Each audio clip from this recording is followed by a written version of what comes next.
welcome back to the deep dive. Good to be here. Yeah, and listen, before we even get into the weeds today, I'm going to ask you to do something. Hit that like button right now and make sure you are subscribed to the show. Highly recommend it for this one. Because the sources we are covering today, they are heavy, they're controversial, and quite frankly, they discuss ideas that, most algorithms try to bury deep underground. Oh, absolutely. If you want to keep supporting deep dives into what some might call dangerous ideas, you know what to do. Dangerous is definitely the operative word here. We are looking at a stack of materials centered around a new book that is making absolute waves in the underground intellectual sphere. Right. It's called the IQ equation. Genes, Geography, and Greatness by Conrad Riker. And I read a lot of books for this show. Usually, we say, hey, this is a fascinating read, pick it up for your next flight. Yeah, a casual weekend read. Exactly. But this feels different. Riker frames this book not as a casual read, but as a weapon. He really does. He explicitly says that if you are a man who still believes in reason and strength, this is your manual. It's pitched as the ultimate red pill for understanding why the West seems to be crumbling while the East is rapidly rising. It is an intense analysis of history, biology, and economics. And just so we are clear right off the bat. Yeah, let's lay the groundwork. We are going to summarize the core arguments here. But if you want the full, unvarnished truth of what we're about to discuss, Riker is directing people to buy the ebook right now. On Amazon Kindle or Google Play Books, right? Yes, Amazon Kindle or Google Play Books. And he's also very active on Substack at the handle Conrad and Riker. So our mission today is for the learner. If you look around and feel like something is fundamentally off, and a lot of people feel that right now. they really do. You feel it in the culture, in the schools, the workplace. We are going to unpack the history of our institutions before they were, as Riker puts it, captured by feminists and Marxists. We're talking about the shift from merit to identity. Right, and the very real data regarding intelligence and civilization. And it starts with what Riker calls the intelligence emergency. He doesn't pull any punches in that chapter. No, not at all. He starts by establishing a really stark contrast between two very different worlds to illustrate the trajectory of global power. This part really stuck with me because it wasn't just data, it was a visceral story. The Mississippi anecdote. Yeah. He recounts a meeting in 2014 with a woman in Jackson, Mississippi. Right. He paints this picture of a 32-year-old woman with 9 children. By 5 different men, he notes. Yes, by 5 different men living in a government-subsidized apartment where the infrastructure is literally falling apart.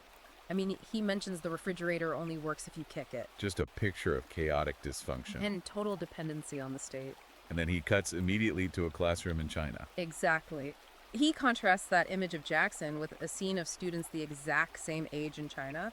But they aren't just learning basic math. They are modeling climate systems. Modeling climate systems and optimizing global supply chains. The juxtaposition is brutal. It's a comparison of survivors versus architects. Yeah. He points out that while the West is currently obsessed with emotional intelligence. Right, validation, making sure everyone feels heard. Right. Yeah. Meanwhile, these kids in the East are being bred and built for dominance. And he brings the receipts to back that up. This isn't just an anecdotal observation. Let's talk about the Taiwan data. He highlights that Taiwan's national IQ jumped 12 points between 1950 and 2000. Which is wild. It is. Now, for context, we usually talk about the Flynn effect. Right, the gradual rise in IQ over time. Exactly, due to better nutrition and education. But a 12-point jump? That is massive. That's significantly faster than the Flynn effect predicts. And meanwhile, look at the investment side.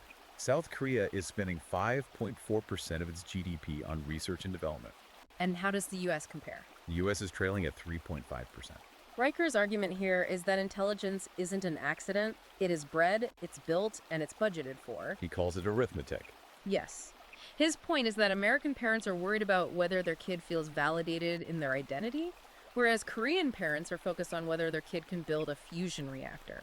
One raises consumers, the other raises creators. Which leads us directly into what is probably the most taboo topic in the book. Oh, without a doubt. And arguably in modern society biology as destiny. Yeah, because we are conditioned to believe that everyone is born with the exact same potential. All right, Kabula rasa. Exactly. And that any difference in outcome is purely a result of oppression or a lack of funding. Riker just takes a sledgehammer to that idea. It does. He argues that IQ is a destiny, not just a number on a test. He cites data from the UK Biobank. That's the massive long-term biological study, right? Correct. And they found that high polygenic scores, So just to clarify for the listener, polygenic scores are what exactly? they're essentially genetic report cards. It's an aggregate of thousands of tiny genetic variations that, when added up, predict certain traits. They look for markers linked to intelligence. It's not just one smart gene. No, it's a constellation of genetic markers.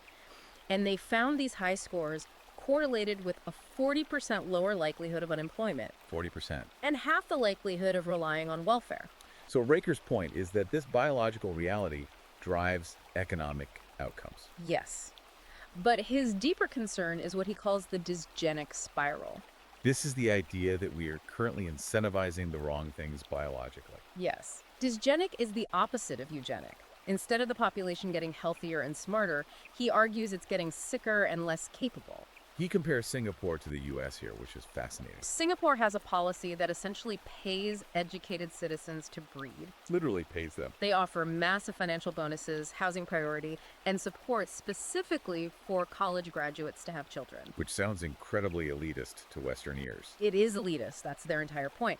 Contrast that with the US system, which Riker argues spends billions on DEI, diversity, equity, and inclusion programs. Programs that he says don't incentivize competence. Exactly. He claims they subsidize underperformance. And this is where he brings up the story of Maria. This was a really heavy section because it touches on a dark history. It does. He recounts the story of Maria, a woman in California who was forcibly sterilized in the past under old unethical eugenics laws. Which he acknowledges was horrific. Yes, a complete violation of human rights. But he pivots to make a very provocative point about what he calls ideological sterilization happening right now. This is the concept that we aren't forcibly sterilizing people anymore, but we are culturally sterilizing the most capable women. Precisely.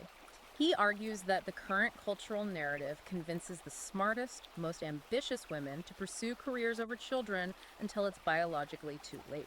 He calls it sterilization by calendar. Yes.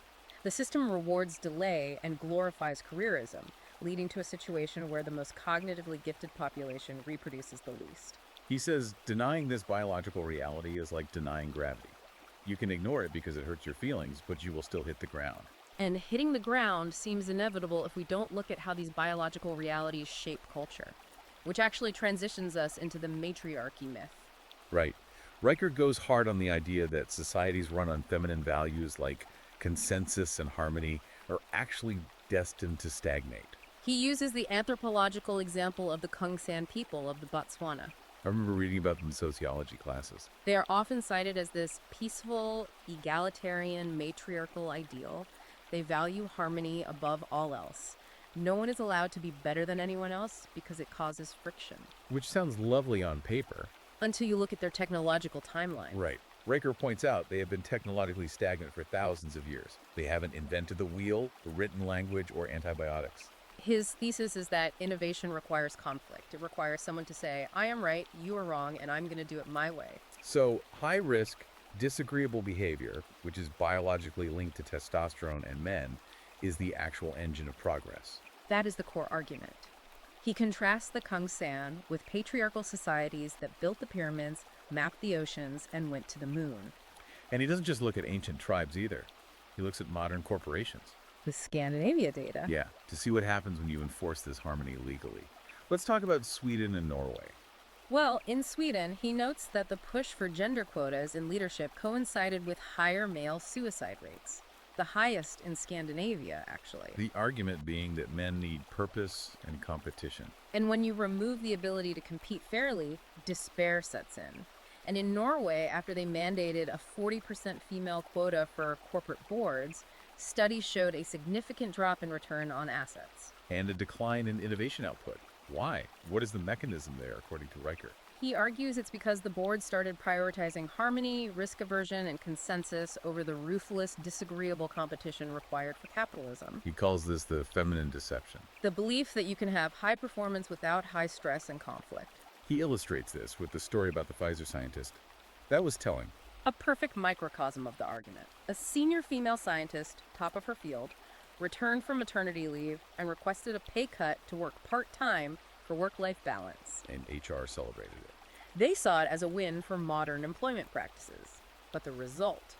Her lab's progress stalled, grant deadlines were missed, and the project was eventually defunded. Because science doesn't care about work-life balance. Exactly. The virus you are trying to cure doesn't take weekends off. Right. Riker's point is that high-output environments, like coding at 3 in the morning or running a 24/7 lab, they clash fundamentally with the biological drive for security and balance. He suggests that we've demonized the obsessive, unbalanced male drive that actually builds civilization. Which brings us to the war on masculinity. It really feels like everywhere you look, normal boy behavior is being treated as a disease. The statistics are alarming. Riker cites a 40% increase in ADHD diagnoses in boys over the last 2 decades. 40%. He argues this isn't a sudden epidemic of broken brains. It's a school system that pathologizes normal, energetic male behavior. We force them to sit still in a chair for 7 hours a day. And when they naturally can't, we drug them. Precisely. But it's not just psychological or educational, it's physical too. The section on environmental toxins and soil depletion was shocking. I hadn't heard the Finland story before. The selenium story. It's a fascinating case study in how biology drives behavior. In the 70s and 80s, the Finnish government noticed alarmingly high rates of heart disease and cognitive decline. And they realized their soil was naturally depleted of selenium. Right, a trace mineral that is crucial for brain function and cardiovascular health. So they didn't just tell people to go to the gym or eat better. No, they intervened at the source. They mandated adding selenium to all agricultural fertilizer. Simple, a massive public health intervention. And the result? Dementia rates dropped, heart health improved, the population physically and mentally recovered. Compare that to the U.S. today.